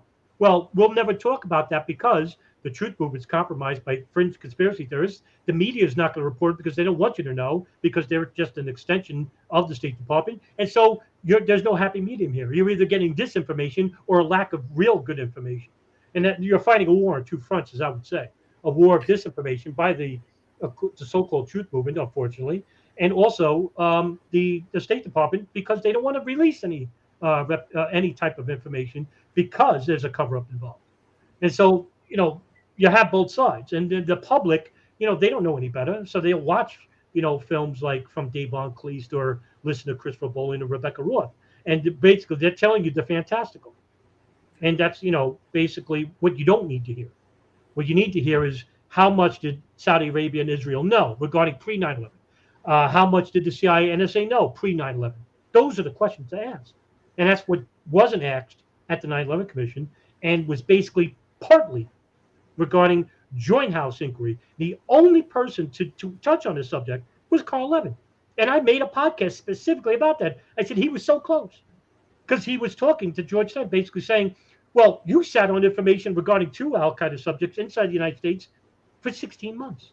And what Tenet and Cofer Black, the head of the CTC, and Tom Wilshire, who was the deputy chief, the second in command at the Alex station, say, well, they all gave conflicting accounts. And some of them lied straight out. Oh, they read. Oh, we gave information to the FBI. The FBI said no, they didn't. And Robert Mueller is sitting right next to George Tenet, saying, George Tenet says, Carl Levin basically tells Mueller, did the CIA share you with any information about these 2 individuals? And he said, I don't believe they did. And then Carl Levin follows up, well, He goes, now we know what the CIA knew for 16 months and didn't share. Yeah, and it's part of that classic narrative too, Adam, where the CIA and the FBI hate each other, they don't get along, and they don't share information. And I think there's a lot of truth to that, and there's one-upmanship, and there's it's competitive. But yeah, with Alex Station and Richard Blee and a lot of the stuff that John Kiriakou can speak to, and Abu Zubaydah and what information he may have had privy to, or contacts that he had that maybe had more information. Yeah, I mean, there's a whole story there that most people, and they don't teach it in history class because it's kind of hard to pick through in a lot of ways. And for those of us who have been looking into this subject for so many years, there's still not a lot of definitive answers, but there's enough information out there where you can really have a tapestry and a narrative, take shape that is just completely at odds with what people believe to be the official story of 9/11. Sure. Everything that we're sharing with the audience here today is basically known. It's public information. Everything that I'm talking about is public information. It's not something that, I'm making up, or I met somebody in a garage and, he's selling me information. This is all public information. And it's public for the public to read and see. But if it's not at the forefront, for example, if it's not reported by the media, if it's not being told by the truth movement and it's in its entirety, well, then you're not going to know about it because it's going to be forgotten in the absence of time. And this is exactly what the people in the State Department want. They don't want you to know anything about pre-intelligence regarding 9/11. Don't want you to know about that. No, or where to look. Where do people even begin to look for this information? They don't want that either. They don't want that to be clear. Thank you, Drywall O, for the sticker. I think there was another question here. There might have been a question here for Adam. Let's see. What's this? The Mormon. Thank you, Mormon. Hope springs eternal, and all things in darkness must come to light. Be optimistic, brother. So yeah, I think he's optimistic too, Adam. The Mormon's optimistic. We need more optimists because a pessimist like myself isn't good for the future. I know. Let's see what this one says. We have a new 9/11. I think that's referring to COVID. Yep, and another 100 on point. And then I'd like to see Adam investigate the cough NIH funding. Oh my God, I'm like less than a layman regarding COVID. That's why I don't talk about it, because I did talk about when the passports first were implemented by the Department of Defense. I talked about it on my channel, and I got a strike from medical misinformation. Yeah, it's same here, man. We had the chief counsel of RFK Jr.'s group, Children's Health Defense, come on.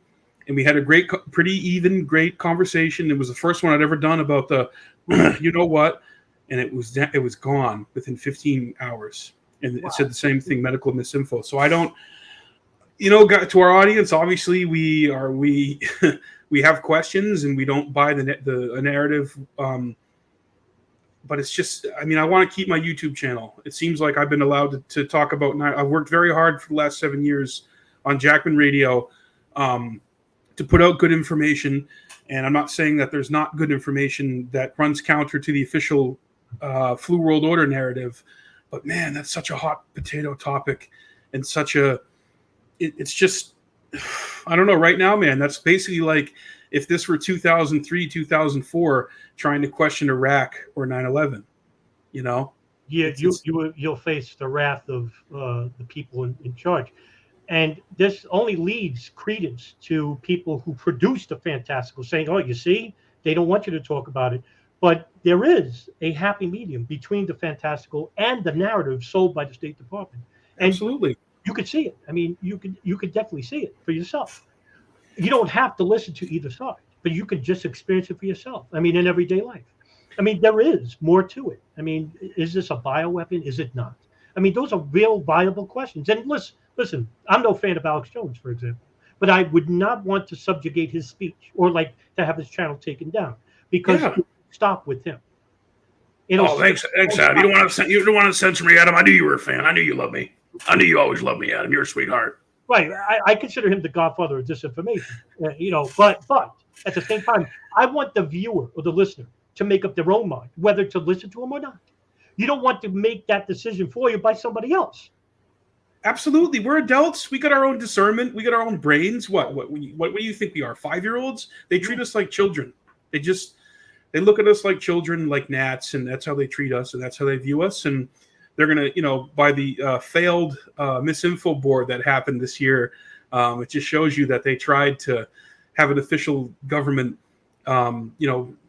propagandist, whatever you want to call it, gatekeeper, and it backfired. Even no matter how bad the propaganda is and how bad it's become, especially the last 2.5 years, people know that, there's something inside of them that's like, man, what I'm being told, it doesn't quite add up. So we've been going about 90. Oh, I'm sorry. What's that? I was just going to bring up an example of this. This is a perfect example, Mike, is what you're bringing up. Me and my co-host of the Dark and Down, Richard Cox, we wanted to touch on Ukraine crisis, right? So we wanted to touch.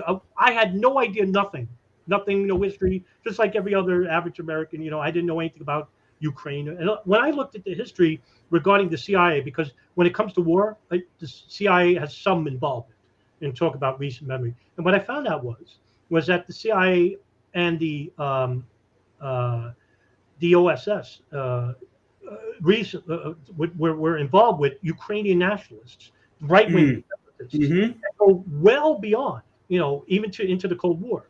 And even prior to that, individuals like Mykola Lebed, who I've reported upon, regarding the massacre of Polish Jews. And so the CIA later on implemented him into an operation called Operation Aerodynamic. I spoke with Patrick McFarland, the Liberty Weekly. And that was a fantastic talk about media manipulation. And we talked about Ukraine and stuff like that. And we just recently did a talk about this on his own podcast, and talking about the latest revelations of the CIA involvement with these ultra separatists, and they never ended. And when I reported on this with Richard Cox, and we did 2 podcasts on this, and incidentally, they're 2 of my most popular, and we talked about the CIA's involvement, what these ultra nationalists were. And this is not reported by the legacy media. This is not talked about by the State Department narrative. And here we have, evidence of CIA involvement with these right-wing separatists, involved with a coup in 2014, and it was called the Revolution of Dignity. And basically, these separatists helped to overthrow Viktor Yushchenko, who was democratically elected in one of the most honest elections in 2010, which led to a revolution in 2014, and they got him out of the country. And the third-term government came in, overwhelmingly voted, it was like 315 to nothing. And after the interim government came this guy, I forgot his name. After Yushchenko, or no, the president now, who's the Zelensky. Oh, sorry, yeah, I always forget his name. Yeah. Well, Victoria Nuland was over there sleazing around, Kagan's wife. That just says it all to me. Robert Kagan, by the way. So. Hey, Adam, I got a question here from a viewer. Let me put it up, and you can answer this while I'll be right back. I'm going to leave this on the screen, though. Any thoughts on biolabs in Ukraine and connections to Rosemont Seneca and connections to Hunter Biden? All right, yeah. When it comes to Hunter Biden, it's not definitive that he had any connections to it, but there are some contradictory accounts. And this is, again, it's hard to decipher, because what do we really know about connections to any business propositions that Hunter Biden, I think there's another Democratic senator that has connections as well, that are, and we're talking about the pre-invasion of Ukraine and all the disputed territories of Luhansk and Donetsk. Is there any?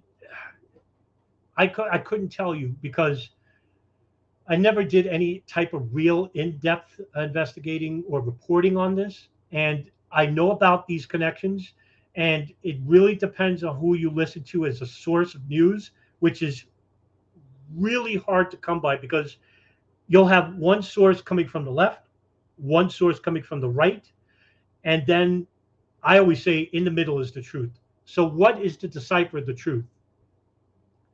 I guess I'm going to have to leave that up to the listener. And as time progresses, this will become harder and harder to discern what is fact and what is fiction. And of course, it's politicized. Everything is politicized in this country, and that's regretfully the future for this country. Is that you're going to get a narrative from the left and a narrative from the right, and you won't know what to believe, because what the powers that be want you to believe is anything. What they don't want you to know is nothing, because with knowledge you can act on it. And there's a great quote by a fantastic forensic psychologist, E. Martin Schatz, who once wrote "Belief versus knowledge." Whereas, I'll say it in general, you're allowed to believe. The American populace has a problem, is that they're allowed to believe anything, but to know nothing, because with knowledge you can act on it. That means you can act. The will to act. It's verifiable information, demonstrably information that you can either go to court with, you can show to the media with, provide evidence with, but you could believe whatever you want. You could believe that the CIA wasn't involved with the Ukraine crisis. You could believe that they were involved, but do you know it? And that's the difference. And that's the essence of my channels, is that I want people who follow me to come away knowing something rather than believing something. Because what I would like in the future is that I don't want you as followers. I want you to become leaders. And I want you to make your own channels. And that's how you build a movement of people that know, that can show something, that can make change, real radical change. I'm not talking about promises in your own head. I'm talking about real radical change outwardly. But we don't have enough people behind that. I mean, we got potential people in the future like yourself and your brother, Jackman Radio, Reed Coverdale. We have Ryan Dawson. We have other people, Liberty Lockdown, Liberty Weekly, the Libertarian Institute. And these people, if they stop, infighting and talk about these mundane, they go on the wrong thought premise of anti-war, you can get the entire libertarian community behind you. Absolutely. So what we need is more reputable people behind it. Then we could start a real movement. Yeah, and absolutely, and I think it has to transcend any party or any ideology. I've been an independent since after the 2004 election. That's when my bubble got burst, when Kerry conceded quickly, and I saw the Libertarian Party and the Green Party leading the recount and leading the push for real transparency with our elections, and that really really woke me up to a lot of this stuff. And fortunately, my dad and his brothers called nonsense on the JFK assassination and all the wars they've sold us and everything that they've been telling us about our foreign policy. So as a young teenager, I remember hanging out with my Uncle John, and he was just telling me his questions about 9/11, and I'd never really thought about it. I was 14 when it happened, and but I really took it to heart, and I've just been looking at it ever since. And it really defined my generation in a lot of ways. It was kind of my generation's Vietnam, the Iraq War, and of course 9/11 was my generation's Pearl Harbor. I know it sounds cliche, but that's why I still think it's important. I really feel like the big picture issues like surveillance, like war, like foreign policy, terrorist financing, what's done in our name around the world, I think that matters, and it transcends so many different things and wedge issues that if you talk about it, it's the pendulum swings, and it's always important, but sometimes there's more of a shine and more of a light on it. So with the Saudi issue with 9/11 right now, it's in the news because all these stupid golfers, I could give two shits about golf or about these asshole self-righteous, prick golfers running around with their egos thinking they're so great. I'm going to give $200 million to Phil Mickelson. I could give two shits about Phil Mickelson. Okay, I don't care about him. But this is in the news right now because of people like him, and because he's basically giving a lap dance to Saudi Arabia for $200 million, which I think is disgusting. If you want my real feelings on it, no amount of money can wash away what happened and their involvement, no matter what the media says or what these athletes say. They're this is who they're getting in bed with. So it's in the news right now. Yeah, incidentally enough, you bring up Phil Mickelson, by the way. Phil Mickelson, I want to say in January or February of this year, was talking with the Sports Illustrated senior writer, Alan Shipnuck. I hope I'm saying his last name right. And basically, he was very critical of Saudi Arabia. And Mickelson was that, and if I, you know what, I'm going to bring up the link because I want to make a direct. This is huge at the time. He basically said, "quote scary motherfuckers to be involved with," regarding Saudi Arabia and the human rights record. And he questioned about the Yemen war. He then, what I think happened was he got enormous backlash from the kingdom, and they're very powerful. Like I said, they're the richest lobby that you won't hear of inside the United States, more so than Israel. And the NRA put together.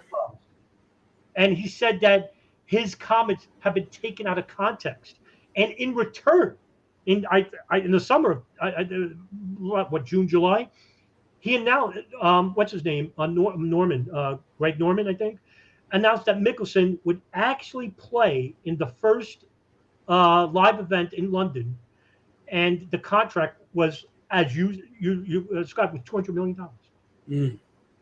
Money talks, like John Gold said earlier. Yeah, exactly. Yeah, right. All talk, as John said. Wow. I mean, imagine if the Saudis approached us, or like, we want you to do a podcast for us, and just, this is what you're going to say, and and they flash you all that cash. Of course, it's.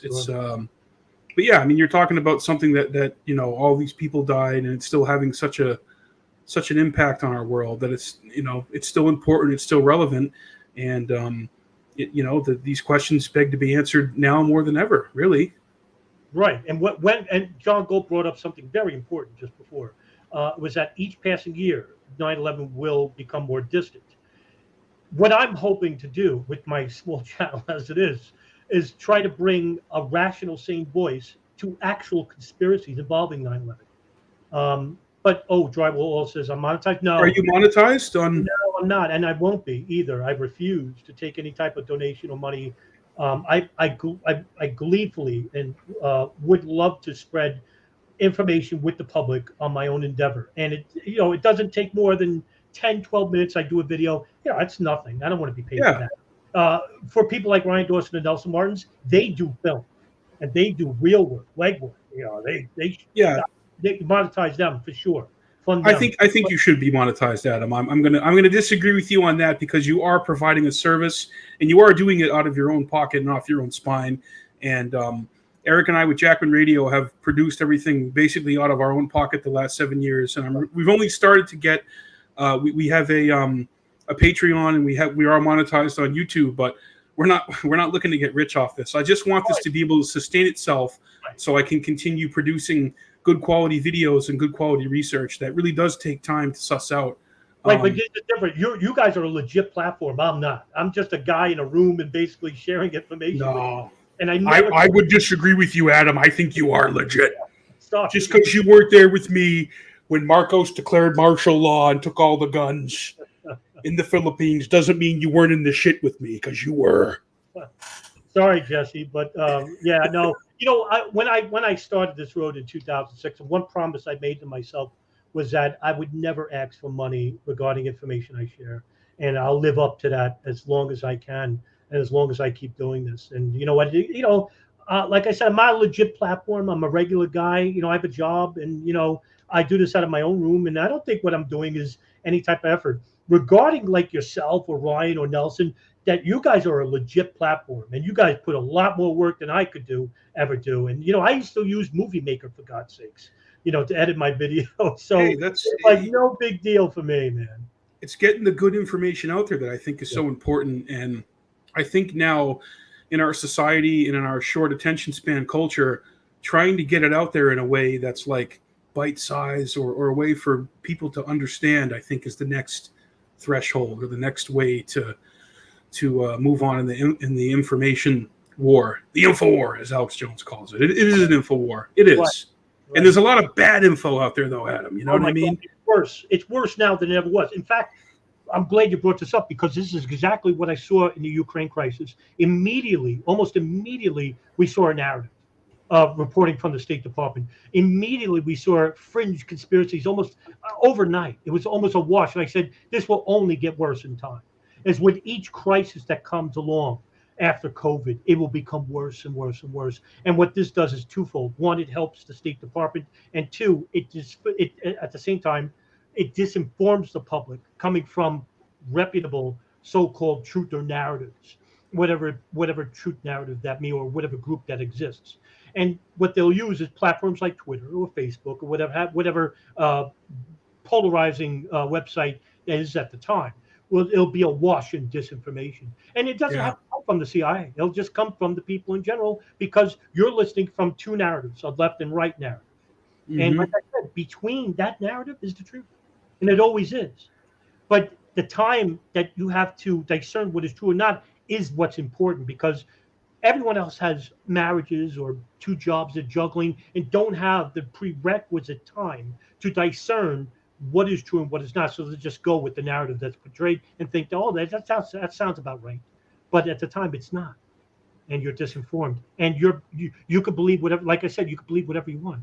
But do you know something? Yeah, and that's what I'm hoping to provide. And that's what makes your platform so enormously valuable. Jackman Radio or Liberty Lockdown, Liberty Weekly, Libertarian Institute. What Reed's doing, right. Reed Coverdale, and he's banned.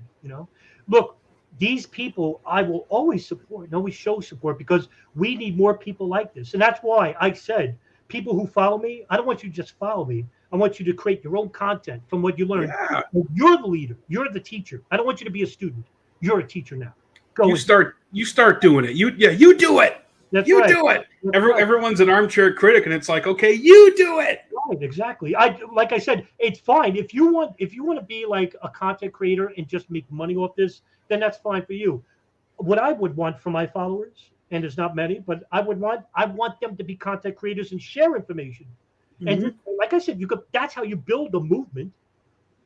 You can't build a movement of followers. You just can't. You want to put out good information.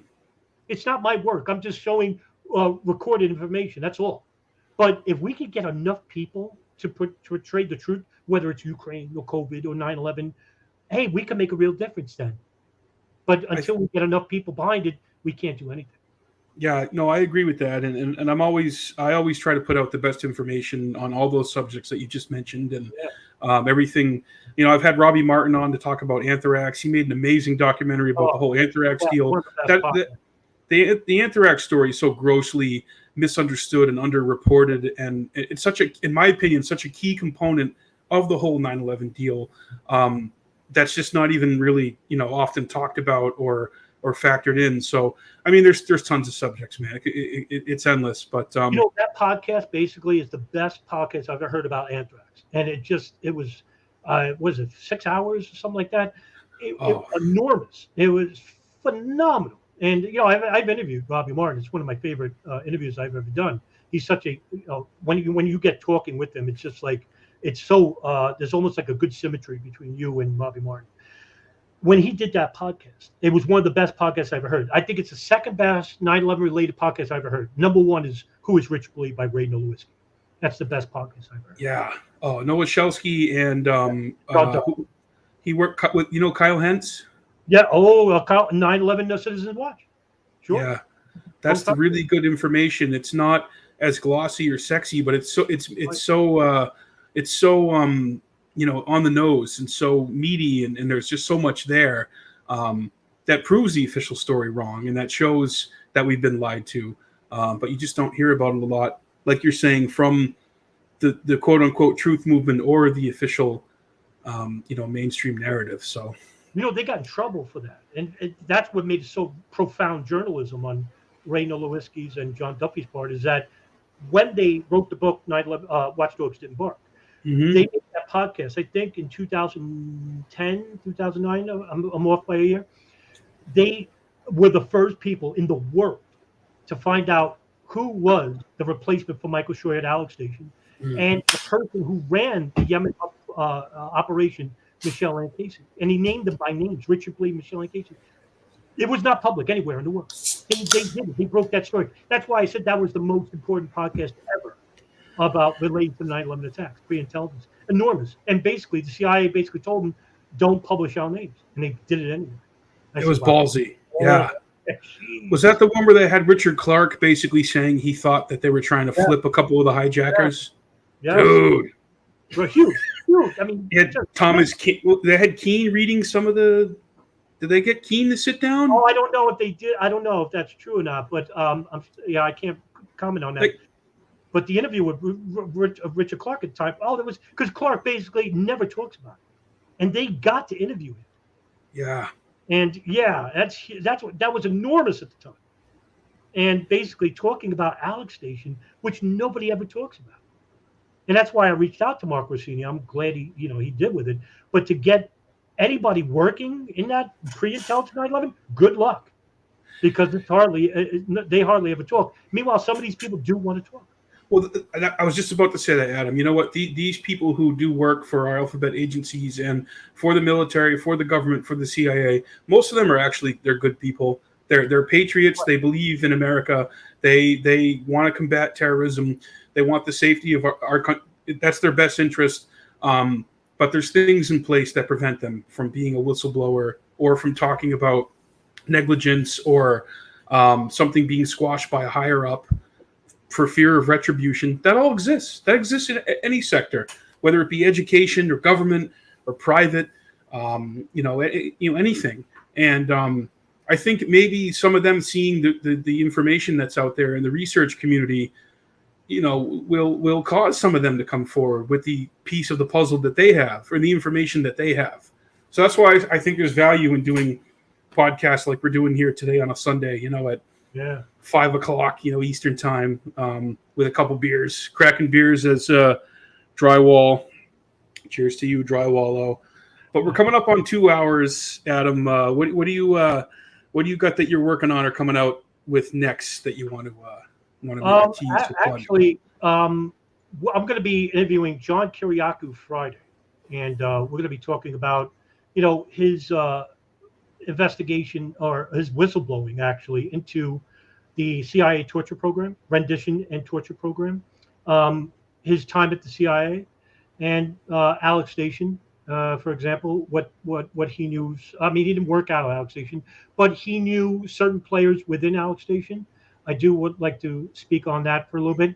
I wrote an article not too long ago. I haven't wrote an article in 5 months, and I posted on Medium about it was entitled Compendium of Deception and Conspiracy, the September 11, 2001 terrorist attacks, where there's actually a happy medium. I hate to use that phrase, but there's a medium, as I alluded to in this earlier in this talk, where you have a State Department narrative and the fringe conspiracies, right?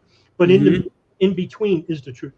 And we can know the truth, but we have to discern what is fact from fiction and what is to be believed and what is to be known.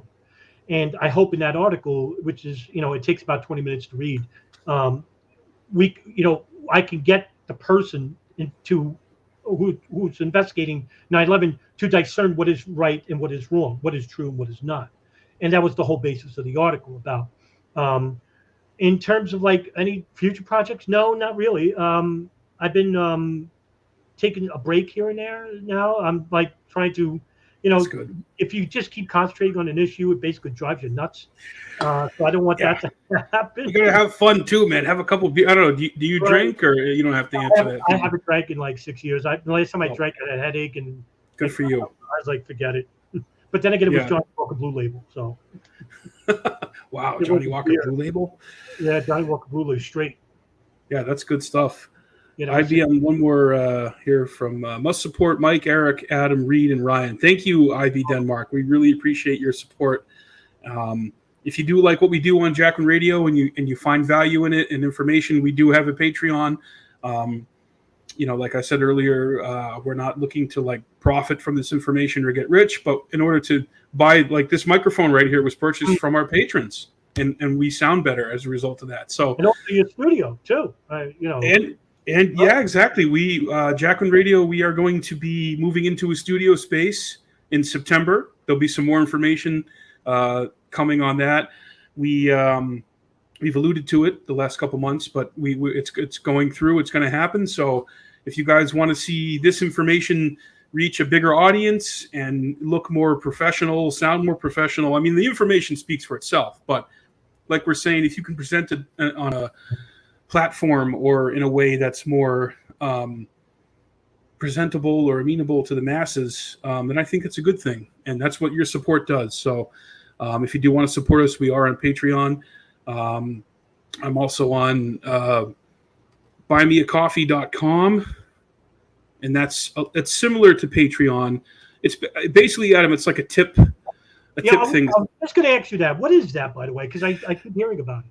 Yeah, so if I do a podcast or I go on someone's podcast, they can put buymeacoffee.com, and if people like the information or they think it was good, they can just give you $5, $10, $15, whatever. You don't have to sign up. It's not a recurring thing like Patreon. It can be a one-time deal. It can be a recurring thing, but it's Jason Burmis uses that as well, and I know you have your disagreements certainly with him about various aspects of 9/11, but yeah, so we have that, and just as you put, I became a subscriber to your Patreon account. Oh, thank you.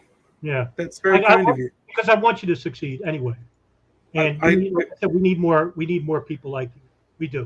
I really appreciate that, and I hope our audience can see that our hearts are really in the right place with this, and it's not about making money. This is a passion. This is it's a as William Rodriguez called it, it's a mission. You know, but it's what we think about and talk about all the time, and it's yeah. I mean, there's other channels if you want to hear about golf.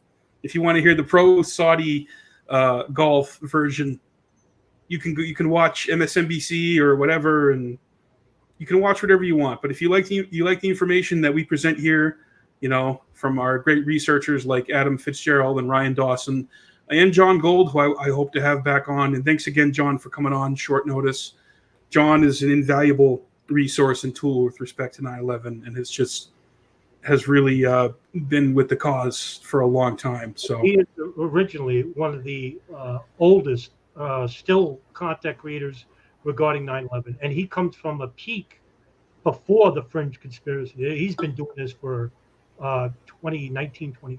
It's just a long time. A long time, absolutely. So and anybody here, I would absolutely recommend subscribing to him on YouTube. Yeah, and he had a great podcast series called "We Were Lied To" about 9/11, and he actually got Paul Thompson to come on, and he got Senator Bob Graham to come on. I mean, he's done some amazing work. So, yeah. Well, hey, Adam, it was great to have you on, man. I really appreciate it. We'll do it again soon, I hope. Yeah, thank you very much, Mike, for having me on. All right, and thank you, everybody, for watching and listening. We are on Spotify. We're at jackmanradio.podbean.com. Of course, here on YouTube. And we will see you next time.